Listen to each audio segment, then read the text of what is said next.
Okay.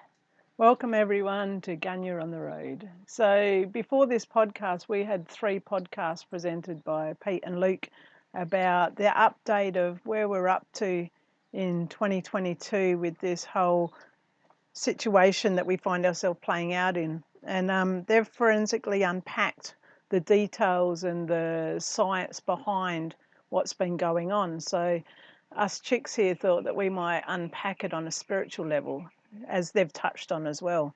And so, we thought we might start with just now. I mean, it's been interesting. We're flooded in here. It's April. Neptune and Jupiter are in Pisces conjunct, and that foresaw a lot of water, a lot of flooding. Northern New South Wales, there was lots of flooding. And so there's a lot of water apparent. If you look at the astrology over the last 3, 4 days, there's been no fire or cardinal in it, or not much cardinal. It's been predominantly water and earth, actually, which is quite interesting. And so, as we've previously said, one of the interpretations, one of the narratives of what we're going through since 2020 is that we're at a time in spirituality where we're going through this massive leap in consciousness, where there's different narratives are getting played out in order for us to be able to go beyond our own little worlds and see the bigger picture on a different layer of consciousness. And yet, to do that, the paradox is that we need to go into the inner self to reveal what's actually within there. We've been given this time early in 2020 and the shutdowns to go into ourself and meet ourself in this time of quietness where we weren't able to go out and be so externally influenced. And so we find ourselves now in 2022, a few years down the rabbit hole and through the journey, where we're seeing the leap in consciousness we're taking, where it's becoming more apparent what our gifts are. As we've mentioned before, we've been practicing the esoteric arts of telepathy and telekinesis, and we've been quite amazed and astounded at what we've discovered within ourselves, to the level that we're using telepathic abilities consciously and naturally in our everyday life without so much amazement anymore, because it is part of our life. We know it to be true and we see it every day. It's a natural part of our life, so not such a wow moment anymore.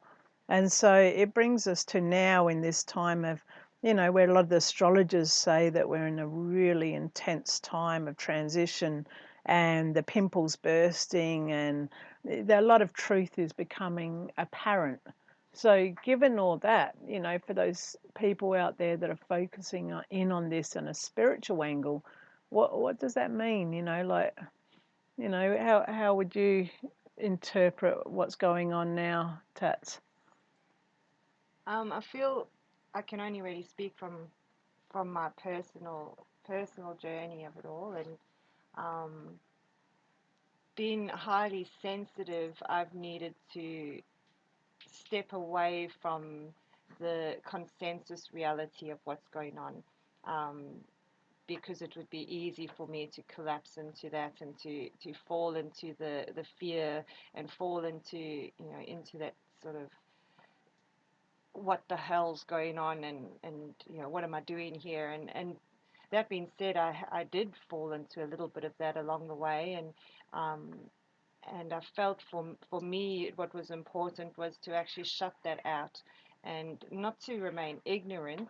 Obviously, having the likes of Luke and Pete and so on around when I needed to tap in and find out information, the information was there through amazing, men who are doing the research and watching that realm. And so, definitely not in the ignorance of it, but really needed to anchor into, okay, well, what is it that I need to do now? What is it for me that's going to give me meaning and purpose in the face of the adversity that's moving in the world? And for me, that was really to step much deeper into my own inner exploration and to connect far greatly with spirit, and do that work, um, and in that being able to being able to facilitate the space for others to step into that realm as well. And that's what's been really potent for me, is just being able to really journey alongside spirit, and trust in that journey, trust in that process, trust in the messages and the intuition and the guidance that's been coming through.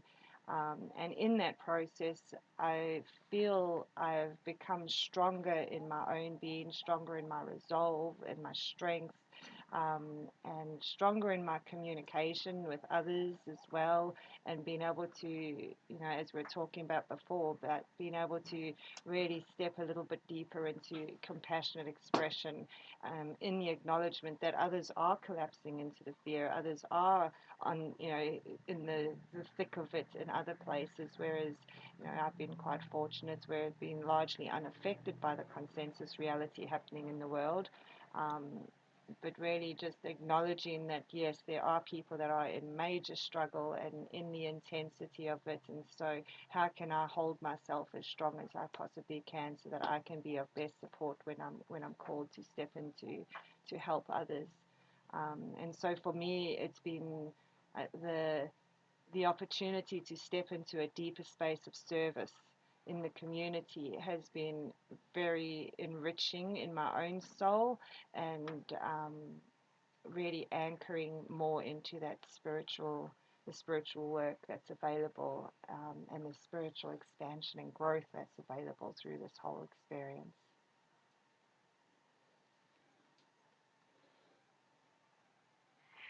Okay. So it's been interesting having more time to ourselves. At the beginning of 2020, a lot of us came off our tools and weren't working, and like we managed to have a year or two of not providing a lot of service. And in that time, it gave us time to think about the whole healing process. And through lots of discussion and exploration ourselves, we've found a new consciousness when it comes to healing.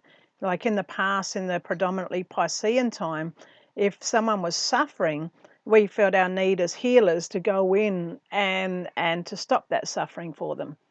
So to lay our hands or do whatever was required to, bring happiness back to that person. And yet, through this process that's been presented to us, it's allowed us time to sit back and go, well, wait a minute.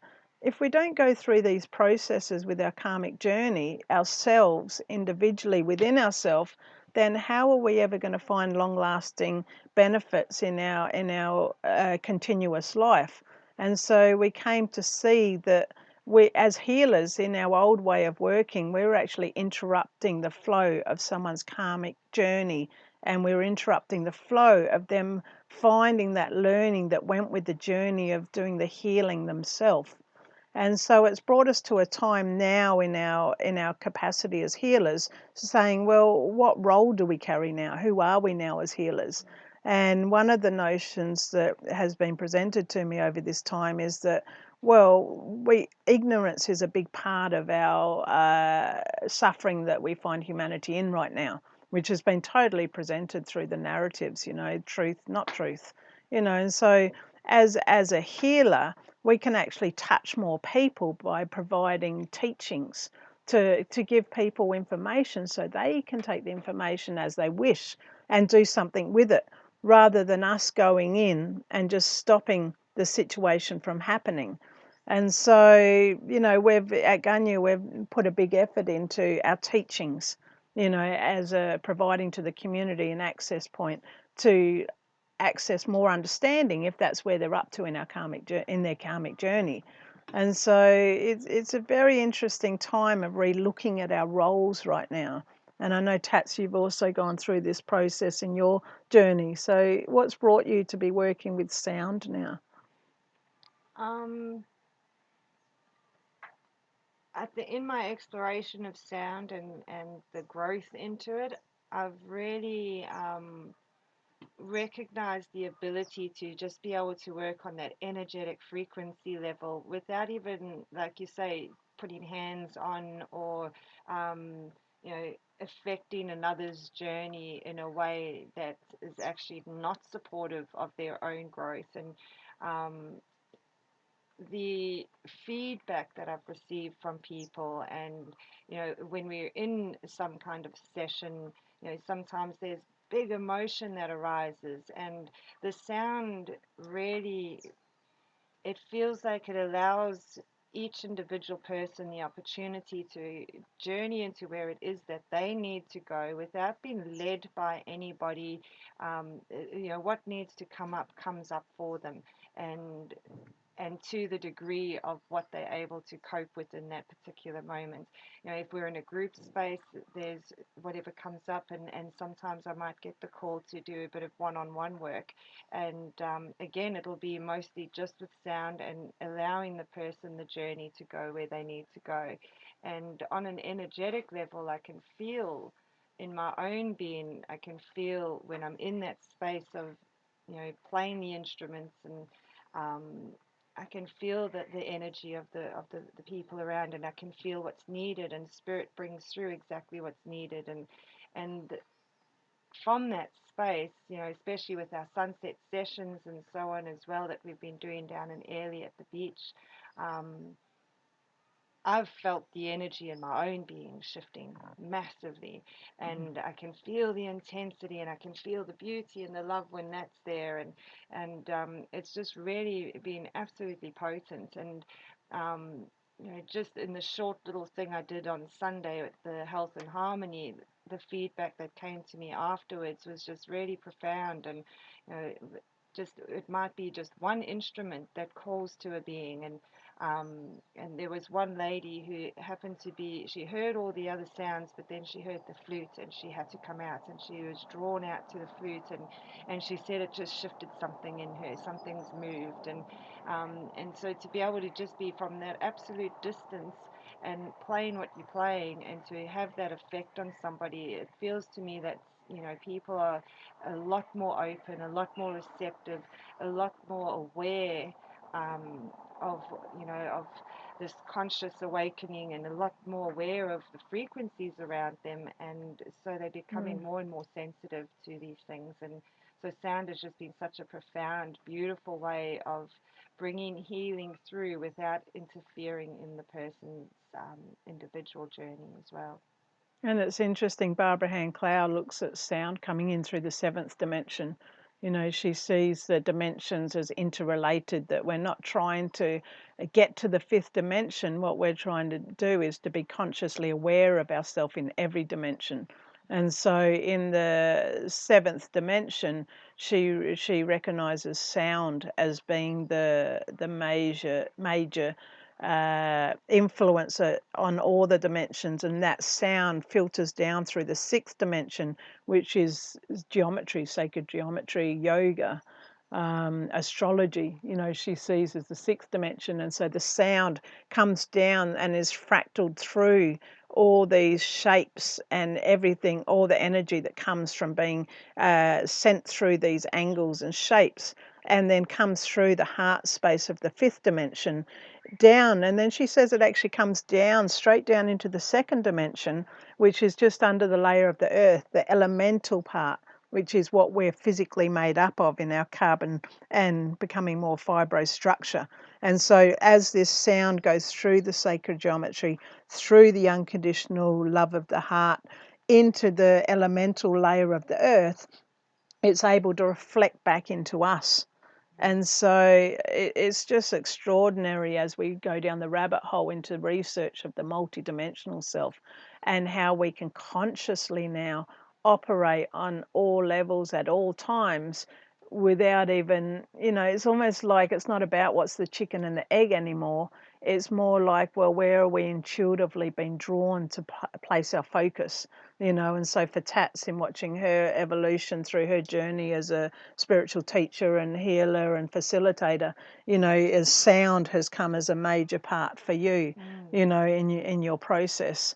Mm. She talks about the eighth dimension of light and of the sun god that was worshipped in so many different First Nations people, and the power of that light source coming through the sound, coming through the geometry, through the unconditional love, bounce back up off the earth into the 3D. Mm. It's just a fascinating time we're in to Mm. explore consciousness on such a multi level is Mm. quite fascinating. Yeah, I was watching a series on Gaia around about sound. I forget what it's called. And they made a point in there, which was the first sense to develop in the womb is the sense of hearing. So, the first organ is the heart, so, that access to love, and the first sense is hearing. And so, from that perspective, that really highlighted for me the importance of sound and the absolute healing effect that it could have, just from a womb perspective, even. So then in our ordinary day-to-day life as adults, well, of course, that's going to be such a deeply influencing aspect. And working with sacred sound is just, it's really potent and powerful. And, I know in my own expression of it, I never know what's going to come forward. And it's only in that moment with that particular constellation of people that will come along, and that whatever needs to come through comes through, whether, even as far as the songs that come through, which, it's not generally words for me, it's generally just sounding, even as far as that goes. And um, you know there's something about that resonance in and through the body. I know even with the heart math work, they work with the heart coherence technique, and one of the techniques is the inner ease technique, and they actually encourage people to use the word ease in that practice, and to vocalize it if they can, because there's something about that sound of E, and as that vibrates through the body on a cellular level, there's something about that sound that actually it harmonizes within the body on a cellular level and brings that sense of ease into being. And so feel very strongly and passionately about sound and singing and vocalizing and so on. And so just an update of where we're up to, as Pete alluded to and talked about a few podcasts ago. Where it's like we're in a time of bringing spirit into matter. We've got a very heavy earth element in the astrology right now. We've got Uranus in Taurus, we've got the Sun in Taurus, we've got Mercury in the North Node in Taurus, and then we've got Pluto in Capricorn. And so we've got this real heavy earth element happening right now. But then on the other side in Pisces, we've got Jupiter and Neptune, which is so potent because they're still conjunct and they're still in their own home. And so we've got this ability right now with the elements shining down on us to bring spirit, the Piscean energy, into matter, into the physical, relative, practical, Taurian way of going forward and practically applying what our intuition is leading us to know. And so as far as remedy goes to where we're up to right now, yeah, it's really intense for some people. I mean, in our situation, we're flooded in, and quite happily so, but we've already done a lot of the exercises to detach from outcomes and from trying to project too far into the future. We have notions of what we'd and dreamings we've got that we're dreaming into to bring into manifestation, or maybe it's just awareness of seeing what's already there. But to have such strong emotional attachments right now is almost lining yourself up to the battlefield to be, to be brought down. It's almost like you're setting yourself up, for a fall. And so if you were to want to look at your self-healing right now, I'd be looking at emotional attachments to outcomes that maybe the flow of your life has already shown that that's not the way it's flowing, so to question yourself, well, why am I still pushing myself in that direction? To let go of it completely and just say, okay, well, let's say that doesn't happen. What else is available out there? What else can I dream into? And then notice the difference in the flow in your life when you do let go of that element that's not flowing.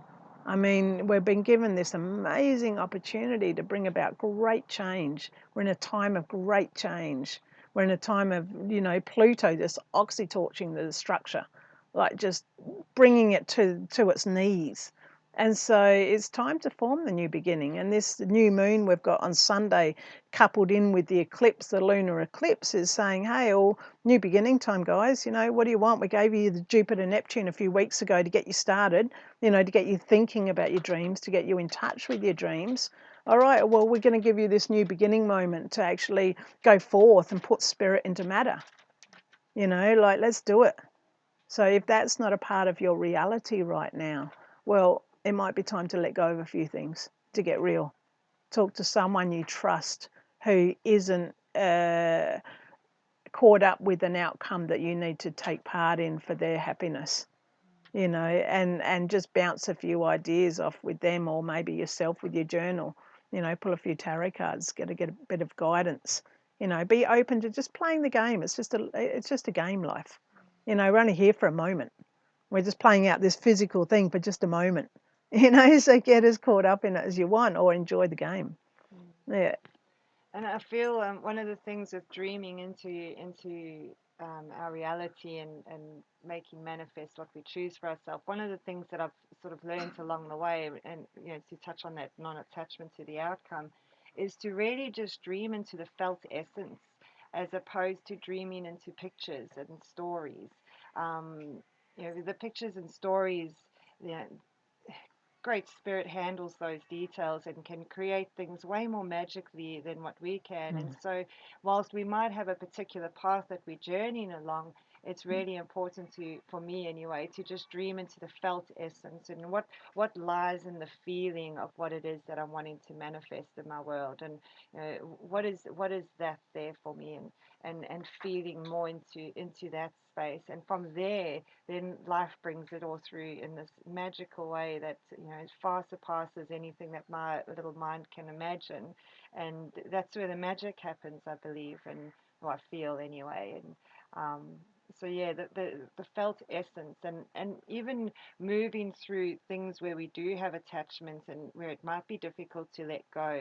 I find one of the ways to move through those hurts or sufferings or discomforts and so on is just really be with the feelings of it and feel the power in the feeling, feel the energy in it, and when we sit with the felt expression of it, as opposed to attachment to the stories that are creating the felt essence, we're able to shift that energy much more quickly, and also more productively, because then from that space we're able to channel that energy into something that to be the fuel of the fire of our passionate expression. So if I'm sitting there in the anger and the frustration, well, okay, let me be with that, and now how can I channel this anger and frustration into a way that's productive and beneficial in my world? And I suppose for me, that's how we turn metal into gold. That's the alchemy of spirit, isn't it? Taking that felt essence and that energy and channeling it into what it is that we're wanting to bring forward. In this time of being flooded in, you can imagine we've watched a few kid movies. And Soul, amazing, Soul, incredible movie. It's on Disney. And in there, the fella's trying to help this little spirit to find its purpose, its spark. And so they go on this big journey trying to find the purpose, the spark for this little being, so it can be brought into the manifestation of an earth being. And in the end, the revelation is actually, it's not about the purpose, it's about having the experiences. And so to miss the experiences in life in aid of trying to find purpose is to miss the point in it all. And that's where we're up to in our consciousness, our understanding. We wouldn't have been able to even voice this 5 years ago. But we're now understanding that the experiences we have are so important, which is why the destination is a possible notion of where we might be going. But to place all our emotional attachment and our energy all on the destination is to miss the whole point of why we're here, which is where we find at times we get caught in this program, and we're not happy in it, but we're not actually understanding what needs to change because we're still caught in it. And so Barbara Hand Clow presents a beautiful remedy to this. She says that as long as we stay in dualism, we'll stay caught in the delusion of 4D. To move into polarity is the gateway to unconditional love, to the space of the heart, to the space of the fifth dimension, to be able to consciously work in unconditional love. Yeah. Yeah, and I feel I was talking about the duality polarity thing with a client the other day, and she was like, okay, well, what's the difference, And so the way that I see it, and you know, is that duality is that we've got this here and this here, and that's it. There's those two spaces, whereas polarity runs along a spectrum, and it's acknowledging that sometimes we can be centered and center pointed, and other times we might be collapsing into those shadow realms and so on, or heading a little bit more, not necessarily collapsing, we're just journeying a little bit more into the shadow realms, and then other times we're moving up more into the blissfulness and so on, and it allows the space for movement, I feel, whereas the duality is like, well, this is my standpoint and this is that standpoint, and that's that. Whereas the polarity feels to me like it's being able to be in the dance of the humanness, and being able to explore the realms on either side, and not being too far on one side or too far on the other side, and so on. So is, Mm. how would you The explain it? Yeah, no, I think you've caught it. It's like you find yourself in everyday life having a conversation with someone, someone you love and respect, and it's beautiful, and you really enjoy having a conversation. And so, if I had a strong belief about something, well, it wouldn't be a conversation. It might be me talking at someone, and that's duality. Whereas polarity is where we don't have a set routine to how we're presenting this podcast. We just said, oh, let's just look at where we're up to spiritually, making that the essence. That's the only guideline we had. But in polarity, we've just, in its unfolding, we've been able to explore all the notions. And the interesting thing is that the great teachers from the past taught us all this. Like the Tibetan Buddhists, they have this analytical meditation. So in the monasteries, they'll debate a notion. It might be, does life exist? And so you have the affirmative and the ones against it. And then after discussing it, say for an hour, they swap places. And then they discuss it further. And then after that, they go off to their cloisters, to their rooms, and they meditate on what was presented, on the polarity. And epiphanies come. It's quite an amazing process in learning further into the polarity. And so it's a whole new way of thinking for us. And so to find the words to adequately give it its worth, I don't think we're quite up to. But we know that this is we have a notion that this is the way that we're going forward. And with time and experience, we will come to understand it better, I'm sure. But we're only, I feel, at the introduction to it right now, of being polarized. Yeah. And so we might finish it on that note. So from us here at Panduranga, rain's come in again, flooded in, having a great time. We just want to share the love and, yeah, just tell you how much we love you all and how gifted you all are in who you are. And just to remember to appreciate who you are and what makes you the beautiful being you are. Yeah. Thank you. Bye.